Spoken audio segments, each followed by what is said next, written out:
வணக்கம். கருப்பு இறங்கியாச்சு. முதல் முறையாக கருப்பு தினம் அப்படிங்கிறத ஹாப்பியாக சொல்லலாம்னு நினைக்கிறேன். ஏன்னா கருப்பு சூர்யா ரசிகர்களுக்கான ஒரு ட்ரீட். ஒரு வகையில் இந்த குடும்பங்கள் கொண்டாடும் வெற்றி மாதிரி இது ஒரு கோட் வேர்டு தான். ஆனால் ஜஸ்ட் மைண்ட்லெஸ்ஸாக அப்படியான ஃபேன் மூமெண்ட்ஸ் மட்டுமே நிரம்பி இருக்கிற படம் இல்லை இது. சில விஷயங்கள் எனக்கு ஒர்க் ஆச்சு, சில விஷயங்கள் எனக்கு ஒர்க் ஆகலை. எல்லாத்தையுமே சொல்கிறேன், கேளுங்க. Spoilers ahead.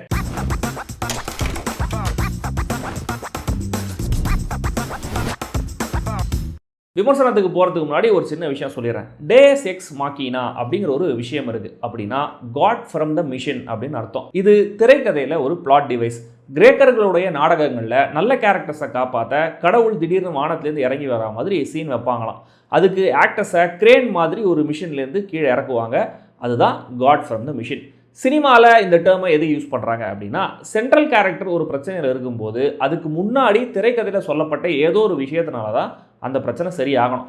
அப்படி இல்லாமல் திடீர்னு ஏதாவது ஒரு விஷயம் நடந்து அந்த பிரச்சனை சரியாச்சுன்னா அது தப்பு. இதுதான் டேஸ் எக்ஸ் மாக்கினா. ஃபார் எக்ஸாம்பிள், கேமியோவில் ஒரு ஆக்டர் வந்து எல்லாத்தையும் சரி பண்ணிவிட்டு சண்டையெல்லாம் போட்டு முடிச்சுட்டு நான் தான்ப்பா கடவுள் அப்படின்னு சொல்லிட்டு போனால் அது ஆடியன்ஸை டோட்டலாக டிஸ்கனெக்ட் பண்ணும். சரியான போங்கா இருக்கே அப்படின்னு தோணும் இல்லையா? அதுதான் விஷயம். ஆனால் இந்த படத்தில் கருப்பில் இயக்குனர் ஆர்ஜே பாலாஜி கடவுளையே லீட் கேரக்டராக உள்ளே கொண்டு வந்திருக்காரு.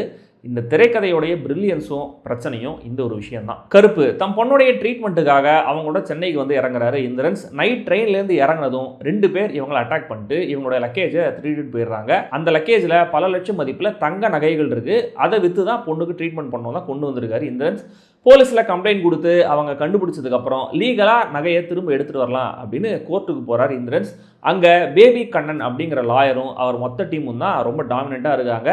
பேபி கண்ணன் தான் ஆர்ஜே பாலாஜி. இந்திரன்ஸ் கிட்ட கேஸ் நடத்துகிறேன் அப்படின்னு வேணும்னே காசுக்காக இழுத்துடிச்சிட்டே இருக்காங்க இந்த கும்பல். ஒரு கடத்தில் இதில் வெறுத்து போய் கருப்புசாமி கிட்ட வேண்டாரு இந்திரன்ஸ். கருப்பனே களத்தில் இறங்குறாரு. இதுக்கப்புறம் என்ன ஆச்சு அப்படிங்கிறதா இந்த படம். எல்லாம் நம்ம அன்பான ஃபேன்ஸ்க்காக.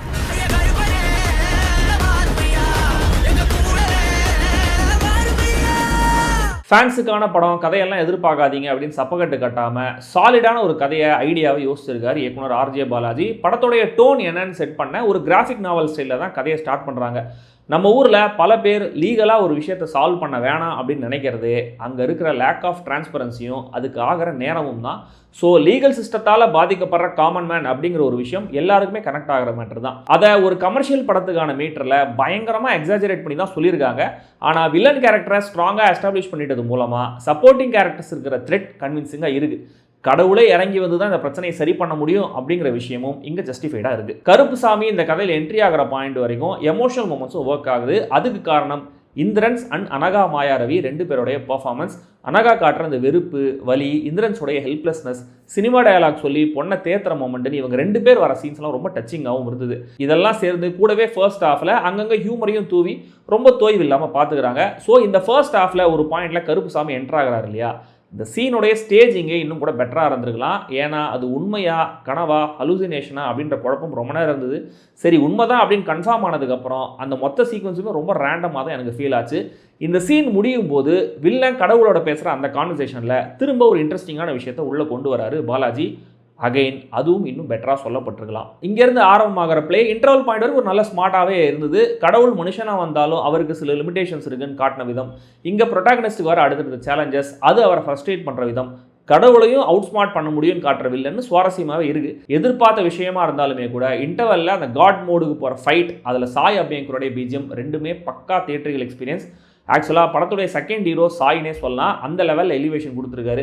இத்தனைக்கும் ஃபர்ஸ்ட் ஹாஃபில் சத்யம் தியேட்டரில் மிக்சிங்லாம் சரியில்லை, சுமாராக தான் கேட்டுச்சு. ஸ்டில் நல்ல ஒர்க் செகண்ட் ஹாஃபில் சரி பண்ணிட்டாங்க, நல்லாவே இருந்தது. செகண்ட் ஹாஃபில் ஃபேன் சர்வீஸுக்கு ப்ராமினன்ஸ் அதிகமாகும் போது சாய் அபியங்கரும் அவர் உடம்புல கருப்புசாமி இறங்கின மாதிரி பிஜிஎம்மில் மொரட்டு அடி அடிச்சிருக்காரு. கிளைமேக்ஸில் கருப்புசாமி அவதாரம்லாம் வரும்போது தியேட்டரில் எனக்கு ஒன்றுமே கேட்கல, அந்த அளவுக்கு ஃபேன்ஸோடைய கூச்சல் இருந்தது. அம்மன், காந்தாரா மாதிரியான படங்கள்லேருந்து இன்ஸ்பயரான அந்த சீக்வன்ஸ் இந்த படத்தை ஃபேமிலி ஆடியன்ஸ் கிட்ட கிளிக் ஆக வைக்கணும்னு நான் நினைக்கிறேன். அம்மன், காந்தாரா மட்டும் இல்லை, லயர், ஓஎம்ஜி இன்னும் சில இன்ஸ்பிரேஷன்ஸும் இந்த படத்தில் இருக்குது. லியோ, ஜெய் பீம், ஆயுத எழுத்து, சிங்கம்னு ரெஃபரன்சஸும் படத்தில் லைனாக வருது. முக்கியமாக செகண்ட் ஹாஃபில் எல்லையில் நடக்கிற ஒரு சண்டையை தாண்டி நிறைய இப்படியான ஃபேன் சர்வீஸ் மெட்டீரியல் தான் இருக்குது. இதனால் நிறைய ஐடியாஸ் ஒரிஜினலாக ஃபீல் ஆகலை. ஃபர்ஸ்ட் ஹாஃப் எழுதினவங்க தான் செகண்ட் ஹாஃபையும் எழுதுனாங்களான்னு சந்தேகம் வர அளவுக்கு திரைக்கதை இருக்குது. ஃபர்ஸ்ட் ஹாஃபில் ஆங்கர் பண்ண அந்த எமோஷனல் குறையும் செகண்ட் ஹாஃபில் டோட்டலாக காலி பண்ணியிருக்காங்க. இப்போ நான் முதல்ல சொன்ன அந்த டேஸ் எக்ஸ் மாக்கினா மேட்டருக்கு வரேன். திடீர்னு கடவுள் வந்து காப்பாற்றிட்டாருன்னு சொன்னால் தப்பாயிடும். ஆனால் இந்த கதையோடைய நேச்சரே என்ன, கடவுள் தான் ஹீரோங்கிறது. ஸ்டில் கடவுள்னால எல்லாமே பண்ணிட முடியும்ல. ஸோ அவருக்குன்னு ஒரு லிமிடேஷன் கொடுக்கணும்னு ஒரு விஷயத்தை கொண்டு வராங்க. அதுவே எனக்கு ரொம்ப ஃபோர்ஸ்டாக இருந்தது, டிஸ்கனெக்டும் ஆச்சு.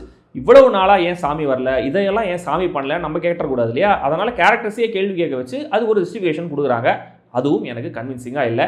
இது லாஜிக்கல் பிரச்சனையாக நான் சொல்லலை. காட் மிஷின்லேருந்து வருதோ இல்லையோ, திடீர்னு வருதோ இல்லையோ, இவங்க ஃபேண்டஸியாக ஒரு உலகத்தை கிரியேட் பண்ணுறாங்க இல்லையா, அதுக்குன்னு ஒரு லாஜிக்கை சொல்கிறாங்களே, அதில் அந்த லாஜிக்கல் கன்சிஸ்டன்சி வேணும். அது செகண்ட் ஹாஃபில் ஹெவியாக உதவாங்குது. ரூல்ஸை இஷ்டத்துக்கு இவங்க மாற்றிக்கிறாங்க. ஏன்னா இந்த போர்ஷன்ஸில் கடவுளுக்கு சேலஞ்சே இல்லை. இங்கே தான் அந்த பிரில்லியண்டான ஐடியாவே பிரச்சனையாகவும் மாறுது. ஃபுல் ஆன் ஃபேண்டசி மோடுக்கு படம் போகுது. இதனால் இன்டர்வல் முடிஞ்சு வர ஒரு ஃபன்னியான சீக்வன்ஸ்லேயே கதை முடிஞ்சுட்டு தான் ஒரு ஃபீல் வந்துடுது. வில்லனும் ரொம்ப வீக் ஆகிடுறாரு. ஆனால் அதுக்கப்புறமும் இன்னமும் அந்த ஐடியாவை செர்ச் பண்ணிட்டே போயிருக்காங்க. இதில் ஆடியன்ஸ் ரொம்ப டயர்டாக வேணாம்னா கொஞ்சம் காமெடி, கொஞ்சம் ஃபன், சூர்யாவுடைய பழைய படங்களுக்கு கால் பேக், பாட்டு, சுற்றி இருக்கிற ஆடியன்ஸை வைப் மோட்லேயே வச்சுக்க ஆக்ஷன் சீன்ஸ்னு வரிசை கட்டியிருக்காங்க. இதில் சிலது மட்டுமே எனக்கு ஒர்க் ஆச்சு. அதுவும் ஒரு ஆக்ஷன் சீன்ஸ் வச்செல்லாம் எனக்கு ரொம்ப டயரிங்காகவும் இருந்தது. ஒரு செக்ஷுவல் அசால்ட் கேஸ் முடியுது, ஆஹா இப்பயாவது படம் முடிஞ்சிடும்னு நினச்சேன்.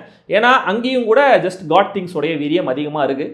நல்ல வேலையா அதுக்கு அடுத்த ஒரு 10-15 நிமிஷங்களில் ஃபர்தராக ரொம்ப படத்தை இழுக்காம முடிச்சுட்டாங்க. இது ஒரு ஆறுதல். சூர்யாவுக்குள்ள எப்பயுமே ஒரு மிகப்பெரிய மாஸ் ஹீரோ இருக்காரு. அதை ரோலெக்ஸ், சிங்கம் மாதிரி ஒரு சில படங்களை தான் நம்மளால் பார்க்க முடியும். ஏன்னா அந்த மாஸ் அவதார் கம்ப்ளீட்டாக டைரக்டருடைய கண்ட்ரோல் தான். அதை இங்கே ஆர்ஜே பாலாஜி ஃபுல்லாக புரிஞ்சு யூட்டிலைஸ் பண்ணியிருக்காரு. சூர்யா வர ஒவ்வொரு சீனும் ஷாட்டும் அப்படி ஒரு ஸ்க்ரீன் ப்ரெசன்ஸில் மனுஷன் செம்மையாக இருக்காரு. அதுவும் கையில் பெரிய அறிவாளோட அவர் ஓடி வர அந்த ஒரு ஷாட், கிளைமேக்ஸில் கருப்பு சாமியாக வர மொமெண்ட்லாம் மனுஷன் மிரட்டி இருக்காரு. அவருடைய அன்பான ஃபேன்ஸுக்காக நிஜமாவே இது ஒரு நல்ல சம்பவம். த்ரிஷாவுக்கு ஒரு டிப்பிக்கலான ஹீரோயின் கேரக்டர் இல்லைனாலுமே கூட அந்த கேரக்டர் ஃபார்சேக் எழுதப்பட்ட மாதிரி தான் இருந்தது. அவங்க யார் என்னன்னு எதுவுமே புரியல. ஒருவேளை அவங்களும் ஒரு மிஸ்டீரியஸான கடவுள் கேரக்டர்லாம் கூட தோணுது. ஸோ கண்டிப்பாக இன்னும் கூட அந்த கேரக்டருக்கு டீட்டெயிலிங் கொடுத்துருக்கலாம். த்ரிஷா சின்மையோடைய டப்பிங் குரல் உதவியோட நீட்டாகவே நடிச்சிருக்காங்க. வில்லனா ஆர்ஜே பாலாஜி ஒரு செம்ம பர்ஃபார்மன்ஸ் சொல்ல முடியல, பட் நல்ல ரைட்டிங்கோட பேக்கப்பில் நல்ல பர்ஃபார்மன்ஸ் மாதிரியே டெலிவர் பண்ணியிருக்காரு.